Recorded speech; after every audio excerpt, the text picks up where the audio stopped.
Irmãos, hoje nós estamos fechando, então, o Evangelho de Mateus. O Evangelho de Mateus. Foi uma longa exposição, obviamente que parando, dando algumas pausas e fazendo praticamente que temporadas, primeira temporada, segunda temporada, terceira e uma quarta temporada no Evangelho de Mateus, e nós iniciamos lá em março de 2017. Março de 2017. Fizemos algumas séries ali pequenas. Por um breve momento a gente começou a expor também 1 Coríntios, voltamos para Mateus, fizemos algumas séries temáticas. Nós estamos então hoje terminando Mateus, esse evangelho precioso. E como é que esse evangelho vai terminar, irmãos? Com esperança, com promessa, com empoderamento do Espírito Santo. Amém? Vamos ler então o texto? Mateus capítulo de número 28. Nós vamos ler os últimos 4 versos. O sermão dessa noite tem como título A Grande Comissão, desejando Cristo e fazendo Cristo desejável no coração de outros. Desejando Cristo e o fazendo desejável no coração de outros. Diz assim a palavra do Senhor. Mateus capítulo 28, do verso 16 ao 20. Os 11 discípulos foram para Galiléia, para o monte que Jesus lhes indicara. Quando viram, o adoraram, mas alguns duvidaram. Então Jesus aproximou-se deles e disse: Foi-me dada toda a autoridade nos céus e na terra. Portanto, vão e façam discípulos de todas as nações, batizando-os em nome do Pai, do Filho e do Espírito Santo, e ensinando-os a obedecer a tudo o que lhes ordenei.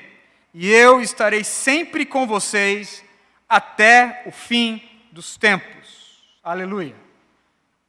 Vamos orar? Vamos orar mais uma vez, vamos ao Senhor em oração. Deus, nós queremos rogar a Ti a Tua ajuda. Pai Santo, nós chegamos no momento mais alto desse culto, Senhor. À medida que o pregador ele é fiel ao texto, o Senhor fala aos corações. À medida que o texto for pregado, à medida que o texto for exposto, é a Tua boca falando, Senhor. É a Tua voz entrando, Senhor, nos corações. Por favor, eu rogo a Ti a Tua ajuda, o Teu auxílio nessa noite uma vez mais. Ó Deus, encha-nos com Teu Espírito, tal como o Senhor encheu esses discípulos com Teu Espírito. Enche-nos, ó Deus, com Teu Espírito. Que possamos estar todos nós empoderados pelo Teu Espírito, Pai. Por favor, faz isso para a glória do Teu nome. Não permita, ó Deus, que eu venha passar alguma impressão errada acerca de Ti, Senhor. Mas permita-me pregar o Teu Evangelho para a glória do Teu nome, para a nossa alegria. É assim que nós oramos, em Cristo Jesus. Amém. Amém. Chegamos então, irmãos, nos últimos versos do último capítulo de Mateus. Tal como nós vimos no sermão passado, Cristo Jesus, Ele ressuscitou, vitória e triunfantemente sobre a morte. A morte não somente não pôde matá-lo, pois Jesus entregou o seu espírito, como também não pôde segurá-lo no sepulcro. O próprio Jesus prometeu isso aos seus discípulos em João capítulo 10, verso 18. A minha vida ninguém a tira de mim, mas eu a dou por minha própria espontânea vontade. Eu tenho autoridade para dá-la e para retomá-la, e essa ordem eu recebi do meu Pai. De fato, irmãos, Jesus ressuscitou, e essa é a boa notícia. A boa notícia que o mundo espera ouvir é a verdade do Evangelho, que tem como ápice, o cume, o ponto alto da mensagem, que o nosso Deus, o qual nós apresentamos a mensagem do Evangelho, é um Deus que esteve morto, mas ressuscitou para a glória do seu nome. A pergunta é, irmãos, como o mundo pode saber dessa boa nova? Como espalhar as boas novas do Evangelho, desse Cristo ressuscitado? É sobre isso que os últimos versos de Mateus, então, tratam. Nós vimos os ensinos de Jesus, seus milagres, seu poder, a sua morte expiatória, bem como a sua ressurreição física e plena. Todavia, todos esses atos, irmãos, eles podem ser completamente esquecidos. Eles podem ser negligenciados se a mensagem não for proclamada. Não faz sentido todos esses fatos históricos se a mensagem não se espalhar. Se a mensagem não passar de uma geração para outra. Não faz sentido essa boa nova, tão maravilhosa que o Senhor Deus revelou dos céus, ressuscitando Cristo dos mortos, se essa mensagem ficasse tão somente restringida num ponto histórico, num momento histórico, num ponto geográfico do Oriente, na Palestina.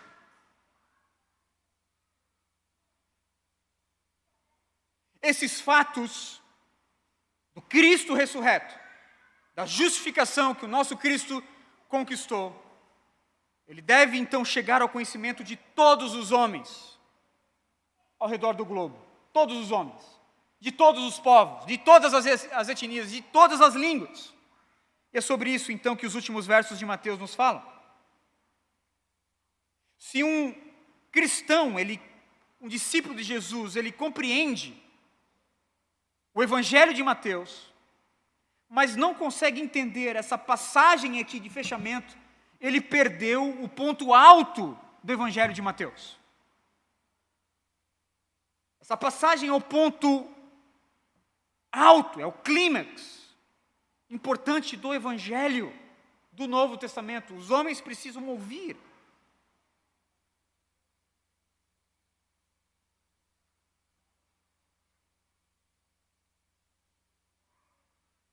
Nós vamos perder a essência da mensagem do Evangelho se nós não compreendermos que tal mensagem das boas novas precisam ser anunciadas com autoridade. Jesus, ele deseja então expandir o seu reino sobre a terra. De que forma ele vai fazer isso? Por meio dos seus porta-vozes, seus discípulos, pregadores do Evangelho. Essas são as obras dos discípulos, irmãos. Em João capítulo 14, verso 12, Jesus, ele chama os seus discípulos e ele diz aos seus discípulos: se vocês crerem em mim, obras maiores do que essas vocês vão realizar. Que obras maiores são essas? Alguns vão entender que são milagres, são obras sobrenaturais, e não é obras sobrenaturais, irmãos, que Jesus está falando aqui, em João capítulo 14, verso 12. Obras maiores do que essas. Obras maiores do que essas é a expansão do Evangelho. E é fácil entender. Obra maior do que essa. Pega a maior obra de Cristo Jesus. Qual é a maior obra de Cristo Jesus? O perdão de pecados, a justificação, a transformação da alma humana. Quem pode fazer isso? Qual o homem? Qual é o evangelista? Qual é o missionário que tem poder de perdoar pecados? Nenhum. Portanto, qual é a obra maior do que essa que os discípulos, então, poderiam fazer se crescem em Cristo Jesus? A obra maior da expansão do Evangelho. Jesus, ele estava praticamente limitado à Palestina, Judeia, Galileia, indo e voltando no seu ministério. Mas os seus discípulos haveriam então de pregar o Evangelho em todo o Império Romano, até fora do Império Romano, e chegou até nós em nossa cidade e hoje estou aqui pregando o Evangelho, irmãos. Agora note comigo, por favor, que esse texto é por demais interessante. A ênfase do texto, a ênfase da grande comissão, não é simplesmente sair para evangelizar o mundo, mas fazer discípulos de todas as nações. A ordem não é fazer conversos, a ordem não é fazer convertidos de todas as nações, a ordem é fazer discípulos de todas as nações. É exatamente isso que o original está dizendo, irmãos. Traduzindo do original no grego, praticamente o particípio e o verbo, ambos, eles têm a força do texto. Praticamente os dois aqui, tanto o particípio indo como fazer discípulos, eles ganham então força no texto. Se a gente fosse traduzir do grego, seria tendo ido, portanto, façam discípulos. Ou, enquanto ides, faça discípulo. A ordem, portanto, é fazer discípulos. Onde? Em todas as nações. A ordem é fazer discípulos. Quando?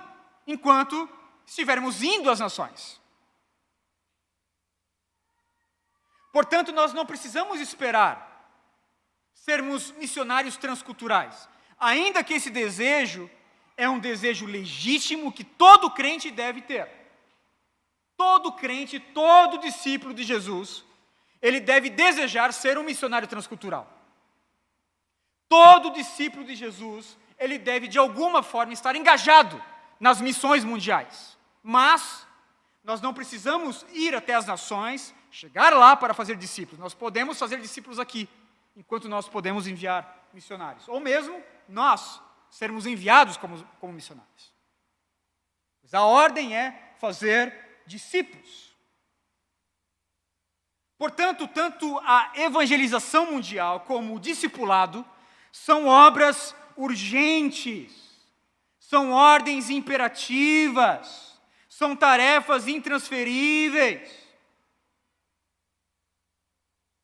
Ou seja, à medida que eu conheço Cristo, à medida que eu desejo Cristo no meu coração, eu desejo que outras pessoas venham conhecer Cristo e desejar Cristo em seus corações.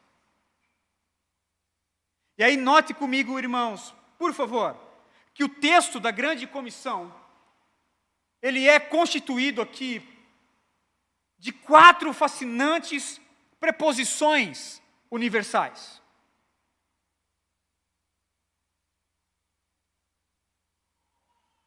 Quatro proposições universais, cada uma marcada pela palavra toda, ou todo. Toda autoridade, todas as nações, todas as coisas que eu tenho vos ordenado, todos os dias. São 4 proposições universais. E aí eu quero estar expondo essas proposições universais. A primeira delas, toda autoridade. Verso 18. Toda autoridade. Veja que antes de comissionar os seus discípulos, antes de enviar os seus discípulos, Jesus dá então as suas credenciais, a fim de empoderá-los, a fim de deixá-los confiantes. Jesus ele faz uma reivindicação extraordinária. Toda autoridade me foi dada na terra e nos céus, disse Jesus. Qual é a extensão dessa autoridade? De que natureza e potência é essa autoridade, irmãos? Perceba comigo que a grande comissão tem como ponto de partida a verdade do senhorio de Cristo Jesus. Jesus é Senhor, Jesus tem autoridade. Ele é o governador supremo dos céus. Ele fixa suas palavras, que toda autoridade é dele. Ele a recebeu do Pai como mediador supremo, soberano, nos céus e na terra. Essa autoridade conferida a Cristo tem como ideia, irmãos, autoridade de poder ilimitado, ilimitado em extensão, ilimitado em domínio.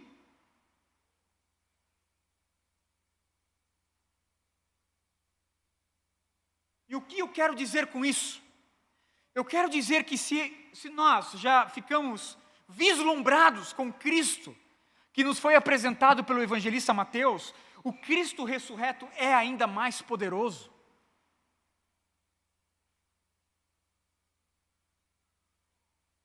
O Cristo ressurreto é ainda mais poderoso do que o Cristo tão somente encarnado.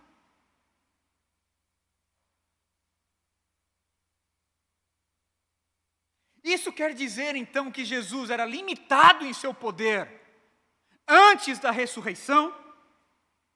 De certa maneira, sim. Obviamente, irmãos, que Cristo Jesus, Ele é o Senhor absoluto. Contudo, o seu poder, com a autoridade que lhe foi conferida, ganha agora uma potencialidade que não é vista antes da ressurreição.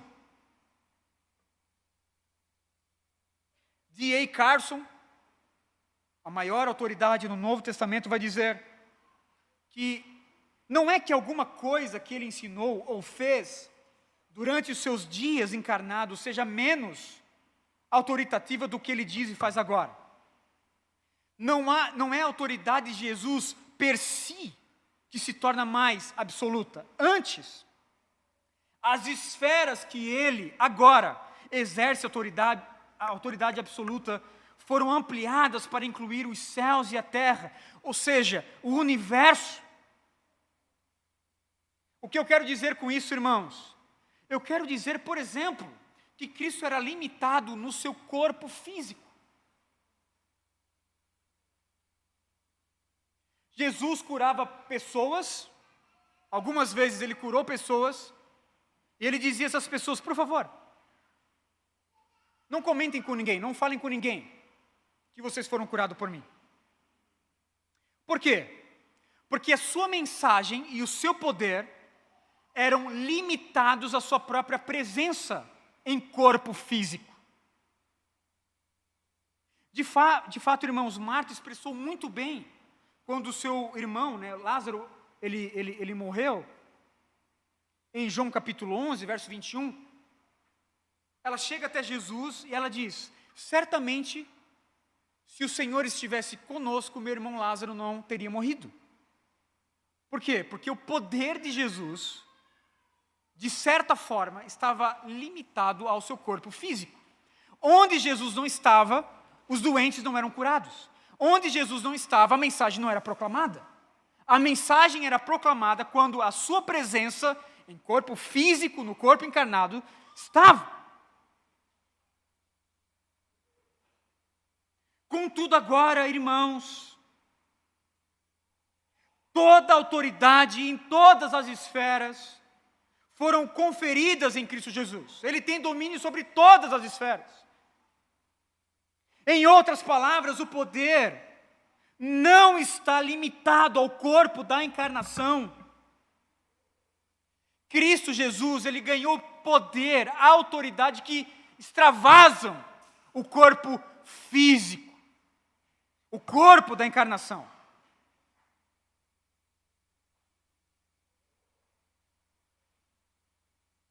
Além dessa potencialidade, nós podemos afirmar que toda autoridade nos céus,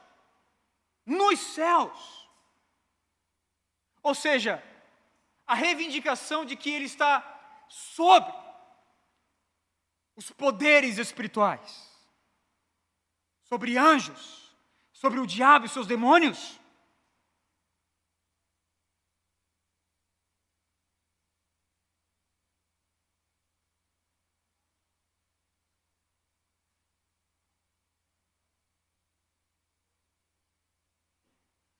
Paulo lembra a igreja de Éfeso que Deus exerceu um poder em Cristo Efésios capítulo de número 1, a partir do verso 20. Que Deus exerceu em Cristo um poder, ressuscitando-o dos mortos e fazendo-o assentar à sua direita nas regiões celestiais, muito acima de todo governo e autoridade, poder e domínio, e de todo nome que se possa mencionar, não apenas nessa era, mas também na era que há de vir.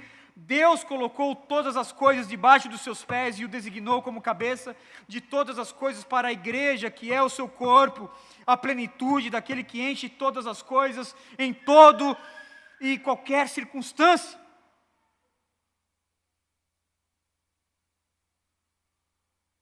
Cristo Jesus está assentado nas regiões celestiais, Ele reina absoluto nos céus e na terra. Por quê? Porque o Pai o conferiu toda a autoridade, toda.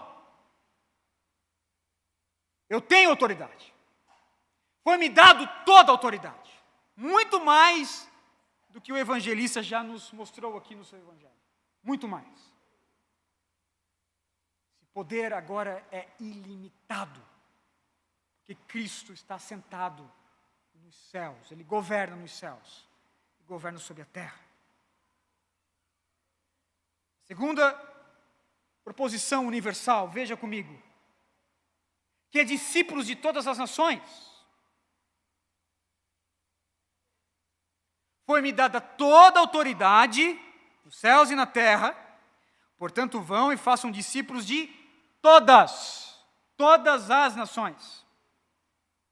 Veja que a autoridade de Cristo Jesus praticamente está emoldurando como que uma cerca que a grande comissão.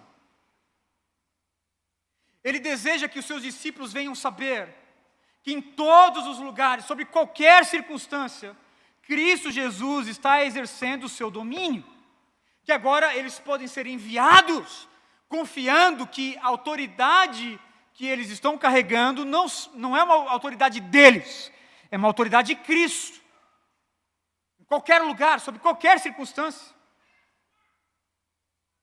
John Stott, ele resume muito bem, irmãos, este envio aqui com a autoridade de Cristo da seguinte maneira. John Stott vai dizer que a base fundamental de todo o empreendimento missionário é a autoridade universal de Jesus Cristo, nos céus e na terra.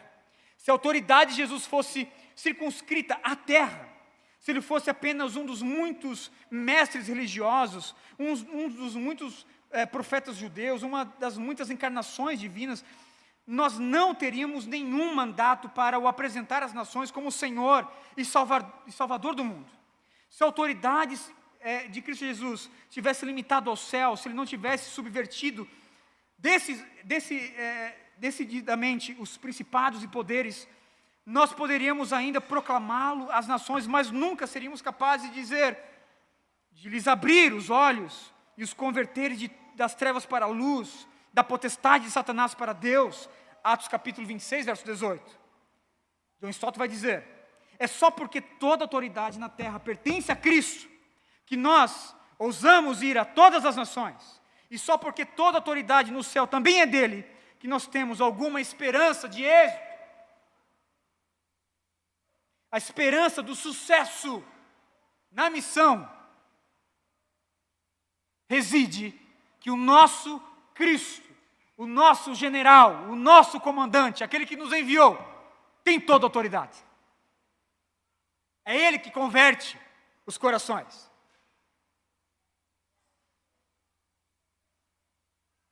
É Ele que subjuga os demônios.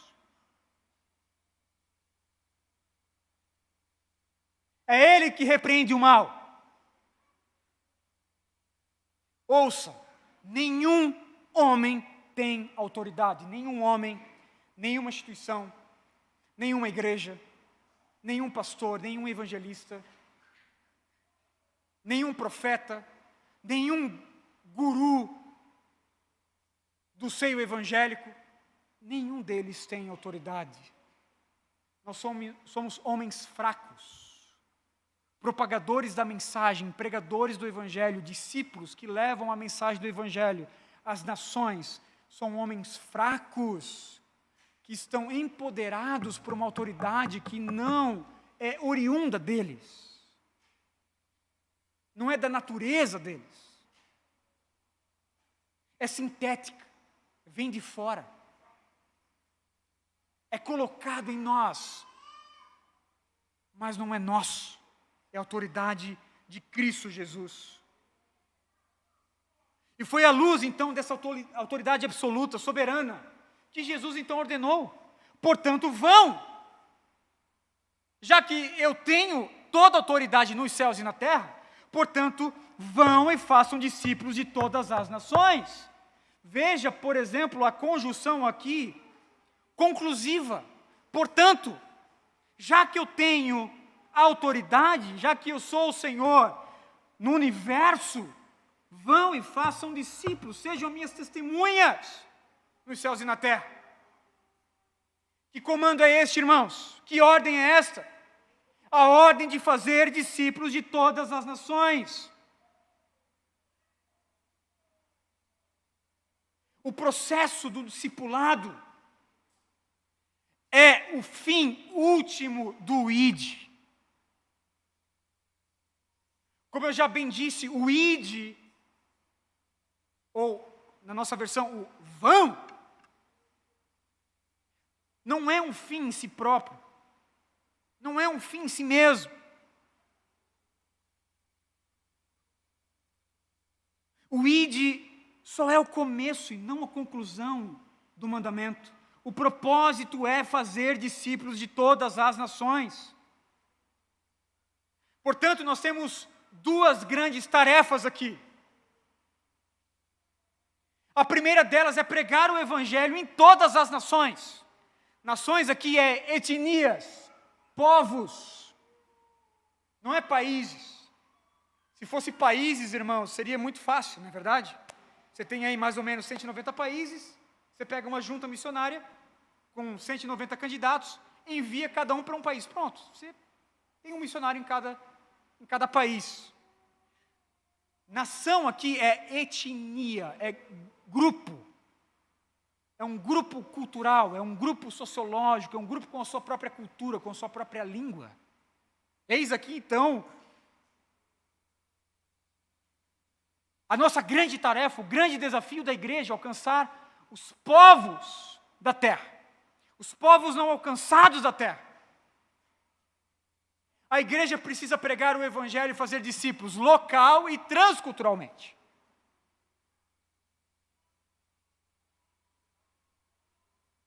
E aí eu pergunto aos irmãos, será que isso é tão somente papel de um grupo de elite na igreja, uma tropa de elite da igreja? Homens especializados na igreja? Isso é tarefa tão somente daqueles que vão para uma junta missionária, para um seminário? Não, irmãos. Isso é tarefa de todos os discípulos. De todos os discípulos.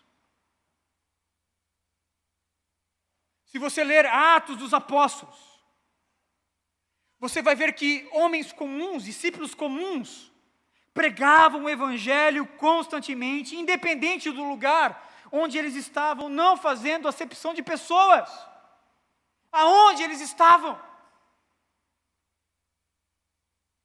Atos capítulo 5, verso 42, capítulo 8, verso 25, capítulo 13, verso 32, capítulo 14, capítulo 15, capítulo 16, nas ruas, em casa, no templo, nas prisões, em tribunais, os discípulos de Cristo Jesus, eles são chamados para lançar as suas sementes, as sementes do Evangelho, para pregar o Evangelho para judeus, gentios, pobres, ricos, homem, mulher, civil, militar. Não importa quem, os discípulos de Jesus foram chamados para lançar as suas sementes, como um semeador que sai para semear, pregando o Evangelho, em todo o tempo.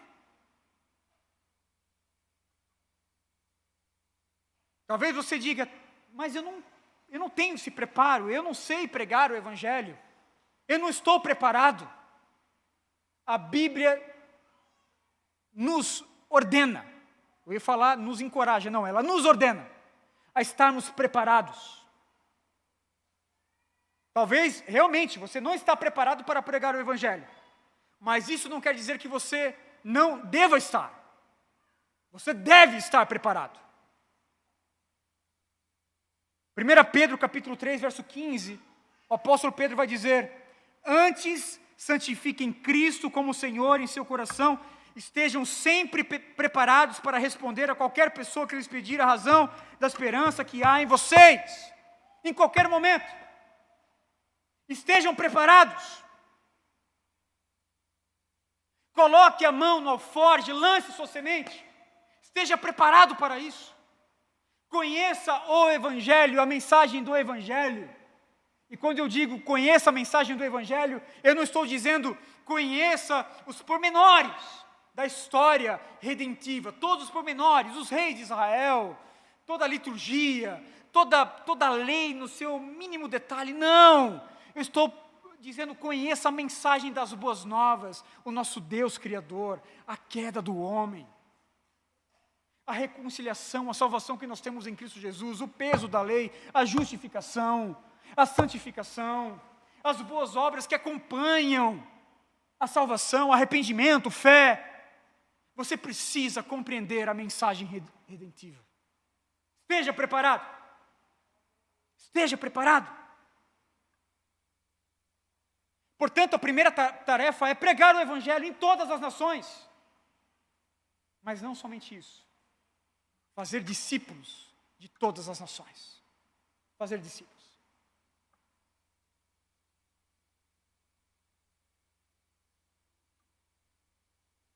Não basta pregar. É preciso também instruir, discipular. Uma vez, irmãos, que o Evangelho é pregado, e Deus, então, tendo autoridade para salvar pecadores, e salvando pecadores, Ele os coloca, então, em sua família, a fim de serem instruídos por outros irmãos no caminho do Evangelho.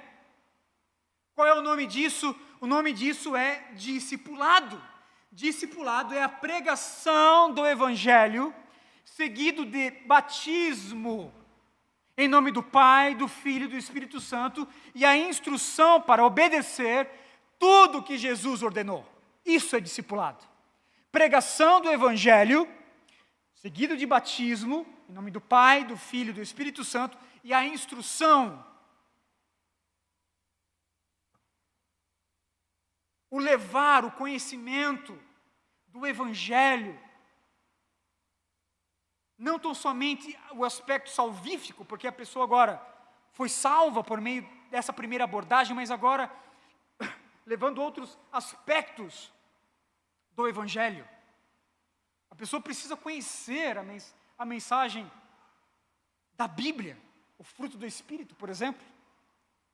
Como caminhar com a igreja, o que eu preciso fazer. Isso é discipulado. Discipulado, irmãos, é o processo pelo qual um discípulo de Jesus ajuda outros discípulos de Jesus na caminhada cristã. Discipulado é um cristão ajudando outro cristão a ser mais parecido com Cristo. Segundo Jesus, esse processo ele deve acontecer com o envio desses discípulos já convertidos, já formados, a todas as nações da terra, para que, pregando o Evangelho, Deus convertendo os corações, Deus venha então transformar esses conversos em discípulos, por meio da instrução.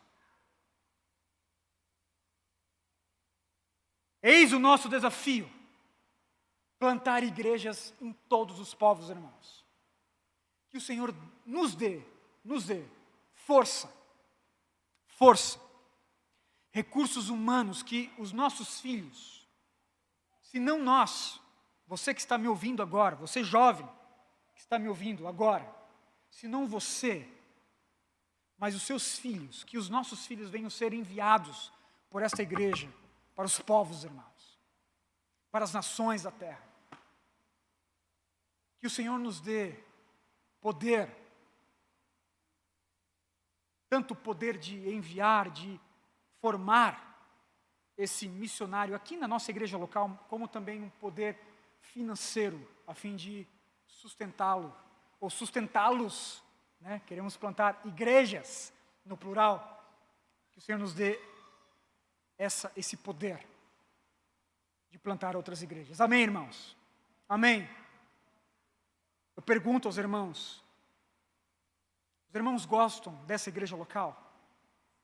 Dessa teologia boa que nós pregamos? Os irmãos gostam do nosso convívio? Os irmãos são encorajados aqui, saem deste culto, fortalecidos pelo Evangelho? Não é bom isso? Outras pessoas podem sentir o mesmo que você está sentindo. Outros povos, tribos, ribeirinhos. No Brasil, irmãos, nós temos povos não alcançados. Ronaldo Lidório, ele catalogou povos minoritários que ainda não foram alcançados pela mensagem do Evangelho.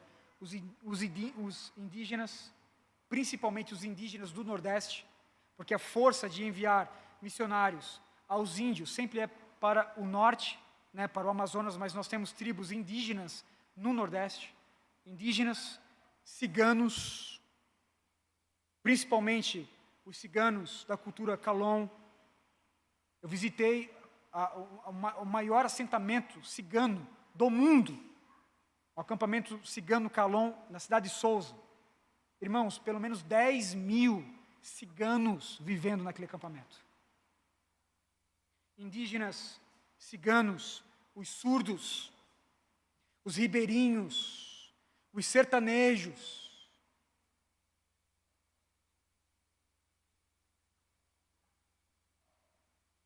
Que o Senhor Deus nos dê este poder para enviar missionários instruídos, formados aqui na nossa igreja local, para pregar o Evangelho. Amém, irmãos? Amém? Amém?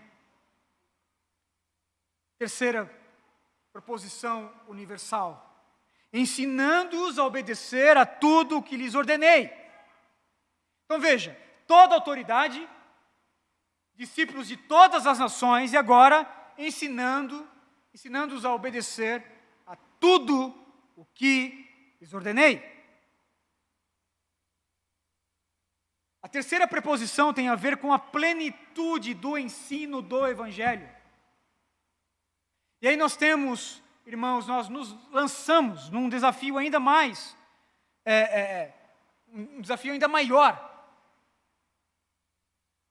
Não basta pregar a mensagem do Evangelho e fazer discípulos. Nós precisamos fazer discípulos e ensinar tudo o que Jesus ordenou.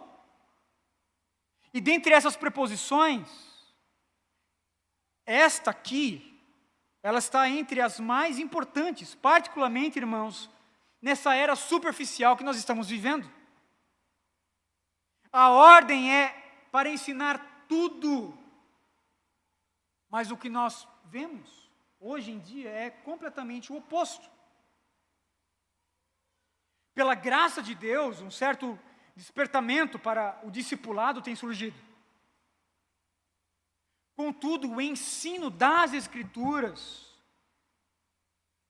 em muitos discipulados, nesses processos discipulados, em muitas igrejas, tem ficado de lado. Ao invés de ensinar tudo o que Jesus ordenou, muitos discipuladores, pastores, pregadores, têm se esquivado daqueles textos, sabe? Aquele texto que, por vezes, vai pesar em nós, vai esmagar o nosso ego, vai bater em nosso coração.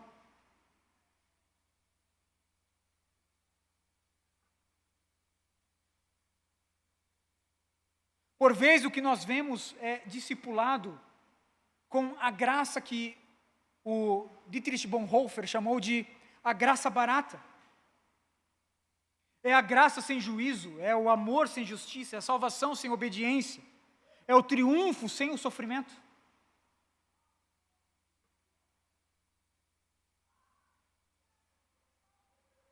E obviamente, irmãos, que para alguns nós temos ali uma espécie de uma sinceridade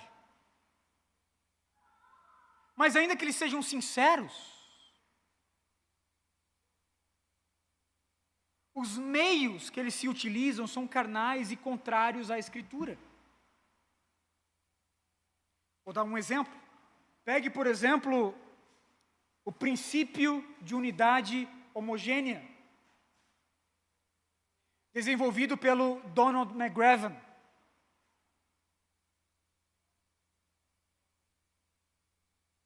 Um missiólogo. Talvez um dos maiores missiólogos do século XX. Um homem de Deus. Um homem muito capacitado nessa parte da missiologia, mas que cometeu um erro gravíssimo. McGavran foi dar aula no seminário Fuller, e ele teve um dos seus alunos, o Peter Wagner, e ele instruindo então os seus alunos nesse princípio de unidade homogênea. O que é o princípio de unidade homogênea, irmãos?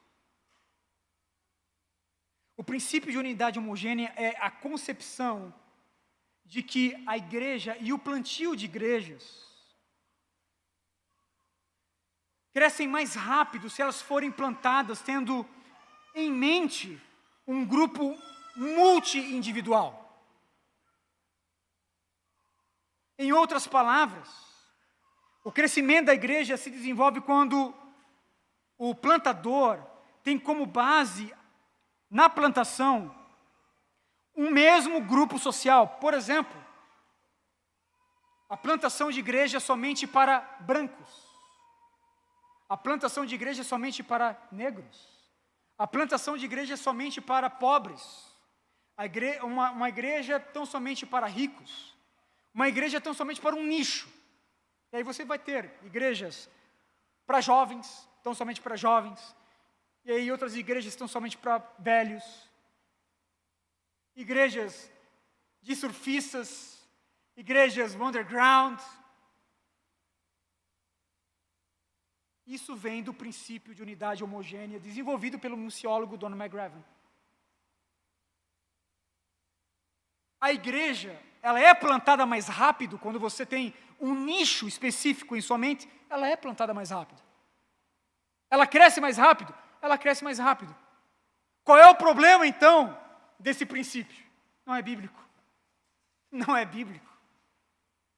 Não há divisões na igreja de Cristo. O McGavran, ele cresceu, o pai dele foi missionário na Índia, então ele cresceu vendo as castas na Índia.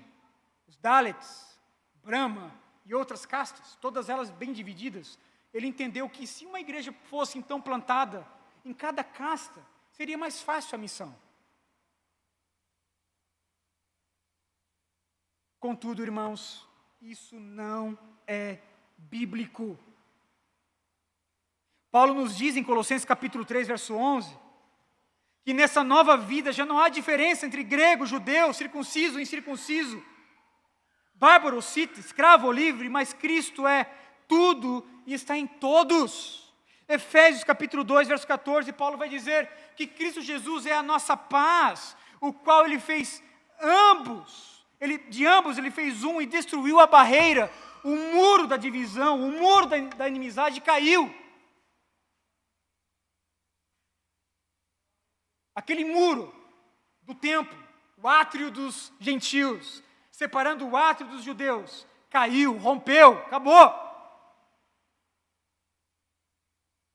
Por isso que a igreja ela precisa ter esse lado, irmãos, nessa pluralidade, onde você vai ter idosos, jovens, crianças, adolescentes, todos juntos e misturados.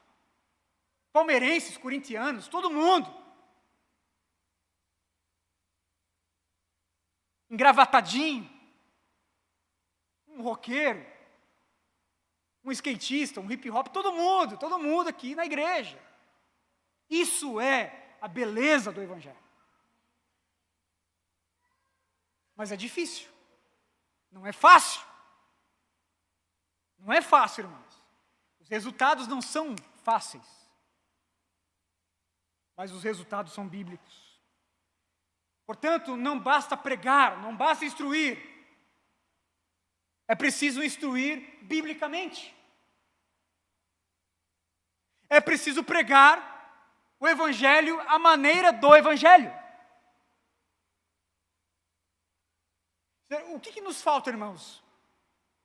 Nós estamos passando agora por um momento de analfabetismo bíblico em toda a nação já há algum tempo. Nos falta pastores? Nos falta pastores? Não.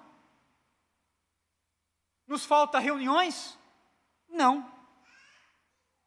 Nos falta cultos? Não. Nos falta batismo? Não. Nos falta pregação? Não. Nos falta fidelidade no Evangelho. Instruir é pregar o Evangelho. Fazer discípulos de todas as nações. E ensinar tudo o que Jesus ordenou, tudo, sem deixar nada de lado. É ser fiel mesmo na pregação do Evangelho. Graças a Deus, irmãos, nós temos uma igreja bíblica para congregar. Eu fiquei nesses 2 dias em casa, nesses 2 domingos em casa, em quarentena, e a igreja, ela continuou com a mensagem exposta do Evangelho, sendo pregada pelo Evangelho. Louvado seja o Senhor por isso. Que nessa cidade, não somente a Vila da Graça, mas outras comunidades, nós podemos contar nas mãos nos dedos de uma mão só, né? Mas graças a Deus nós temos outras igrejas espalhadas na nossa cidade com uma fidelidade bíblica.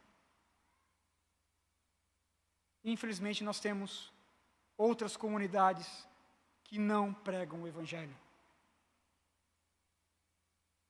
Certo amigo meu disse para mim, o meu pastor ele tem 3 pontos na mensagem. E esses 3 pontos se repetem sempre. Curiosidades bíblicas. Curiosidades bíblicas. Causos e historinhas. E o noticiário da semana.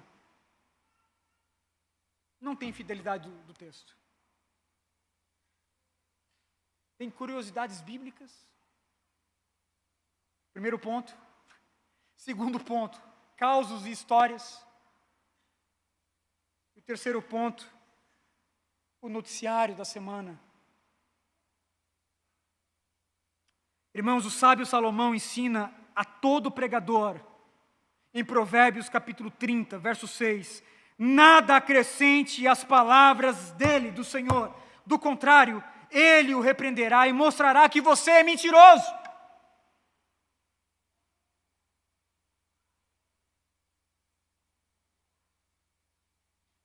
Em outras palavras, pregadores que não pregam o Evangelho, não expõem a verdade do Evangelho, são homens mentirosos. Que pensam que têm o que dizer, mas eles não têm nada a dizer, porque eles não têm o Evangelho. Certa feita, o Dr. Russell Shedd disse, por que os pregadores da prosperidade propagam a prosperidade? O que eles oferecem a prosperidade? O que eles oferecem dinheiro, casa boa, carro bom, bom emprego? Porque eles não têm o Evangelho. Porque se eles tivessem o Evangelho, eles iriam oferecer o Evangelho. Mas como eles não têm o Evangelho, eles oferecem então a teologia da prosperidade. Quarta e última preposição universal. Todos os dias. E eu estarei convosco todos os dias, ou talvez na sua versão, para todos sempre. Para todos sempre, mas no original, no grego, é todos os dias até a consumação dos séculos.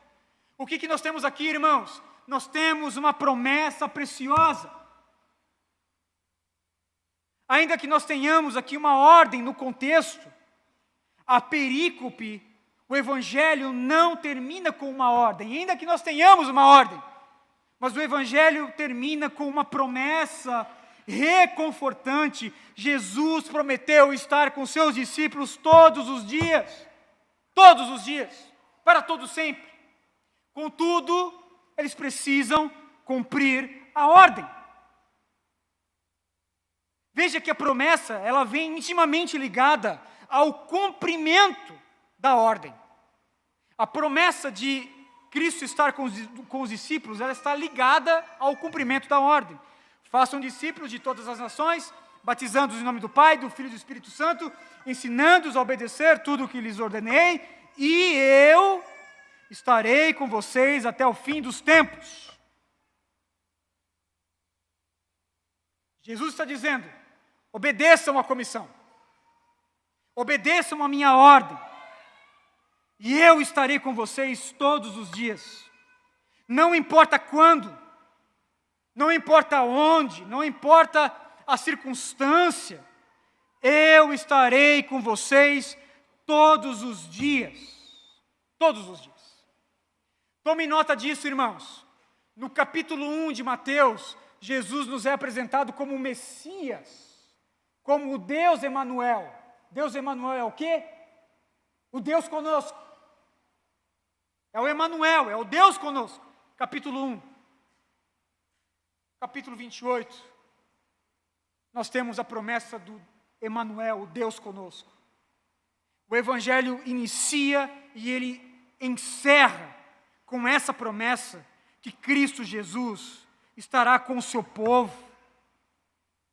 É uma promessa, irmãos, que se nós agirmos da forma que Cristo deseja, da forma que Cristo ordena, Ele estará conosco em todas as situações, todos os dias.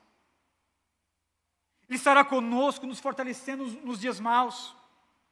Ele estará conosco, nos perdoando de nossos pecados, dispensando sobre nós a sua graça todos os dias nos santificando, todos os dias nos confortando nas tribulações, nos fortalecendo nas tentações, todos os dias nos enchendo com o seu Espírito, todos os dias nós não seremos sozinhos, ficaremos sozinhos, nunca ficaremos sozinhos. Cristo estará conosco, Ele prometeu.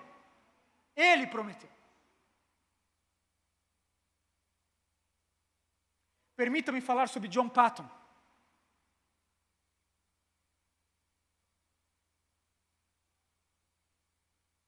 John Paton foi um missionário presbiteriano que teve seu trabalho nas Ilhas Hébridas. Nas Ilhas Hébridas. John Paton foi evangelizar os canibais, caçadores de cabeça das Ilhas Hébridas, na metade do século XIX.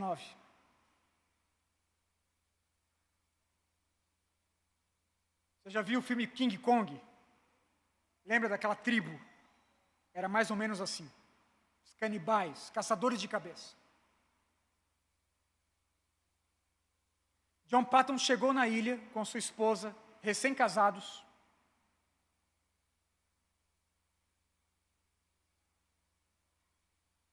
A esposa de John Paton deu à luz e faleceu durante o parto. John Paton estava sozinho. Ele mesmo cavou a cova de sua esposa e enterrou a sua esposa. Num prazo de 3 meses, a criança também morreu. John Paton faz uma segunda cova. E enterra agora o seu filho. E ele está sozinho na ilha. No meio de canibais, no meio de caçadores de cabeça.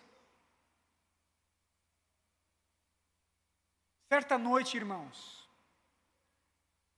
a tribo começou a caçar o John Paton. Teve um levante contra a vida de John Paton. Foram até sua cabana, ele correu. Começou a se esconder na mata. Os tribais com tochas acesas, procurando John Paton no meio do mato, no meio da floresta. John Paton então sobe numa árvore, fica agarrado num galho, sozinho, temendo pela sua vida. E aí na sua biografia, John Paton, ele retrata esse dia. Perceba, irmãos, nós nunca estaremos sozinhos, nunca. John Paton vai dizer: subi na árvore e fui deixado lá sozinho na mata. As horas que passei lá reviveram toda a minha vida diante de mim, como se tivesse sido ontem. Eu ouvia o frequente disparo de mosquetes e os gritos dos selvagens. No entanto, eu sentei-me entre os galhos, tão seguro quanto nos braços de Jesus. Nunca em todas as minhas tristezas, o meu Senhor havia se aproximado tanto de mim, falado com tanta tranquilidade a minha alma, como naquelas horas, quando a luz da lua tremia entre as folhas das castanheiras e o ar noturno tocava minha testa latejante, enquanto eu abria todo o meu coração a Jesus, sozinho, mas não sozinho. Se for para glorificar o meu Deus, não me ressentirei de passar muitas noites sozinhos em uma árvore assim, de sentir novamente a presença espiritual do meu Salvador, de desfrutar a sua consoladora comunhão. Sozinho, mas nunca sozinho. Nós não passamos momentos assim, irmãos? No meio de tanta gente, no meio da igreja, no meio de familiares, mas enclausurado em nossa própria existência.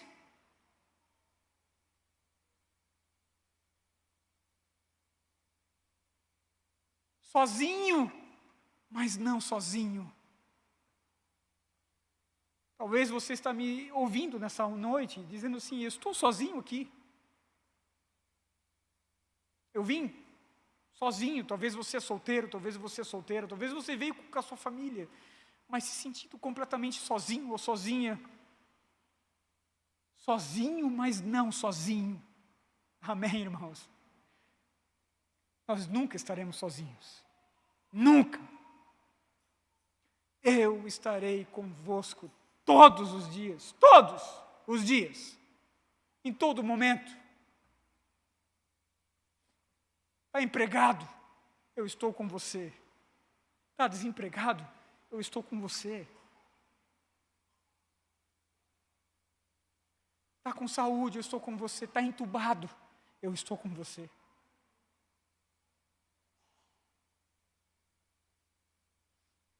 Está casado? Eu estou com você. Está solteiro? Eu estou com você. Está divorciado? Eu estou com você. É todos os dias. John Stott vai dizer, irmãos, que Cristo Jesus é o cão de caça dos céus. Em inglês, né? Em inglês. Costumava caçar os patos. E aí você tinha aqueles cães caçadores que, quando o pato caía, aquele cão enorme trazia aquele pato na boca. John Stott vai dizer, Cristo Jesus é o cão de caça dos céus. Ele nos acha.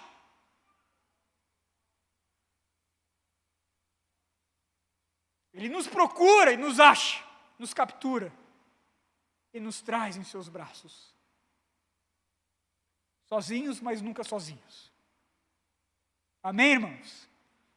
Eu estarei convosco todos os dias, até a consumação dos séculos.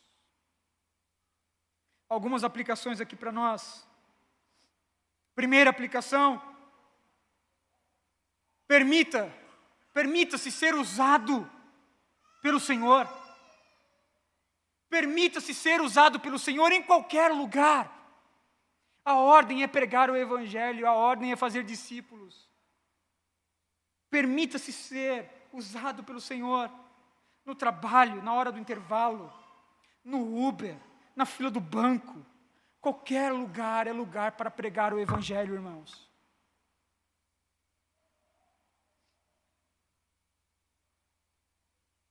Todo momento é propício para pregar o Evangelho. Creia na suficiência da Escritura. Você não precisa ser bom no falar. Você não precisa ser bom na eloquência. Você precisa ser bom na fidelidade. Permita-se ser usado pelo Senhor. Segunda aplicação. Pratique o evangelismo. Pratique o evangelismo. Talvez você não consiga ainda se comunicar verbalmente.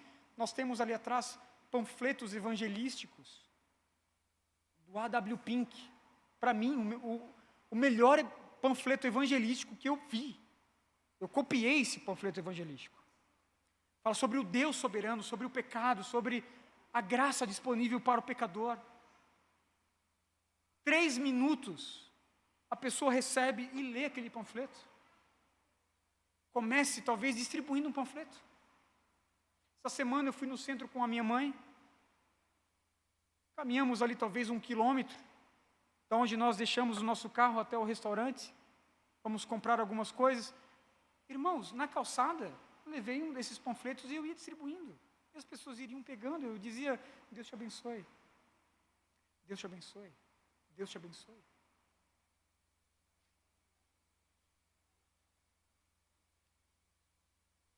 Permita-se ser usado pelo Senhor. Talvez começando a distribuir panfletos. Pregue o Evangelho, irmãos, mas comece escrevendo o Evangelho. Lá na sua casa, pegue um papel, um lápis, uma caneta, comece a escrever o Evangelho, a mensagem do Evangelho. Eu quero vos apresentar o Evangelho. Vos apresentar não, né? Eu quero lhe falar sobre o Evangelho. Sobre Jesus ressuscitado. Mensagem da graça. Leia, releia, leia, releia. E comece a praticar. Eu gosto do Uber, porque você está pagando, né? Está ali, então vai ouvir. Está pagando, né? O máximo que ele pode fazer é dar uma pontuação baixa. Senta o dedo se quiser pontuar, né, baixo. Estou pagando, eu vou pregar o Evangelho. Pregue o Evangelho. Pratique. Terceira aplicação, deixe os resultados com o Senhor, irmãos. O sucesso da pregação do Evangelho, do discipulado, não está nos números, mas na fidelidade da comunicação, na fidelidade da entrega. Se a gente for medir o sucesso de um ministério pelo número de pessoas, a gente vai dizer então, Edir Macedo é um homem de Deus. Papa Francisco é um grande missionário. Toda semana pregando ali para uma multidão naquela praça de São Pedro. O resultado, o sucesso da pregação do Evangelho não está nos números. O sucesso da pregação do Evangelho está na fidelidade. O pregador ele se esconde atrás da mensagem. Ele simplesmente prega o Evangelho. Não importa. Está pregando para uma pessoa ou para 1000 pessoas. Deus ele vai salvar os seus eleitos. Ponto. E aí, por vezes, pastores querem tentar embelezar o Evangelho. Impossível. Não há como tornar o Evangelho relevante. Ele já é relevante. Nós precisamos comunicar, precisamos expor a relevância do Evangelho, a beleza do Evangelho. O Evangelho cru, do jeito que ele é, lindo, assim, pregado, da forma mais simples possível, mas poderoso. Certo pregador reformado disse que a pregação do Evangelho é como soltar um leão. Você não ensina o leão a caçar. Você simplesmente solta o leão da jaula. Quando você começa a pregar o Evangelho, talvez ali babuciando, talvez ainda se atropelando em algumas coisas, Deus vai usar aquilo de uma forma sobrenatural para salvar pecadores. Amém, irmãos? Louvado seja o Senhor. Jesus disse, eu tenho toda a autoridade, portanto, vão e façam discípulos de todas as nações, batizando-os em nome do Pai, do Filho e do Espírito Santo, ensinando-os a obedecer a tudo que vos tenho ordenado, e eu estarei convosco até o final dos tempos. Amém? E assim nós encerramos Mateus. Assim nós encerramos Mateus. Empoderados por Jesus. Amém, irmãos? Empoderados por Jesus. Amém? É nessa hora que você dá um glória a Deus aí. Amém? Amém? Amém? Amém? Vamos orar. Prepare o seu coração para a ceia do Senhor. Louvado seja o teu nome, ó Cristo ressurreto, Cristo de autoridade, Cristo que comissiona, Cristo que envia, Cristo que está presente. Louvado seja o teu nome, ó Cristo. Queremos neste momento, ó Cristo bendito,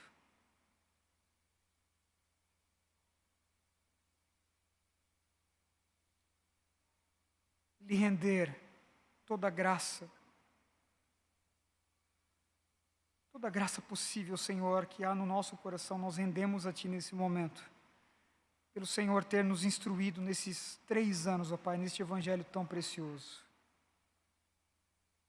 Como pastor dessa igreja, eu tentei não deixar de fora nenhuma promessa, nenhuma ameaça, nenhum juízo, nenhum mandamento. Eu louvo o Teu nome, Senhor, porque nós conseguimos iniciar esse livro e terminar este livro debaixo da Tua bênção. O Senhor acrescentou nessa igreja os Teus eleitos. De 3 anos para cá, ó Deus, o Teu povo dessa comunidade local cresceu. Alguns, ó Deus, aqui já ouvindo a primeira mensagem de Mateus, outros chegando depois, mas todos nós sendo, ó Deus, enchidos por Ti, por meio da exposição do Teu Evangelho, por meio da Tua Palavra. Louvado seja o Teu nome, ó Cristo. Louvado seja o Teu nome, ó Cristo. Pai, prepara o nosso coração neste momento para a ceia do Senhor. Para a ceia bendita, para a ceia imaculada, para a Tua mesa santa, Senhor, a qual o Senhor nos chama, todo pecador nascido de novo, a se assentar e ter comunhão contigo. Faz isso para a glória do Teu nome, Senhor, e para a nossa alegria, é assim que nós oramos.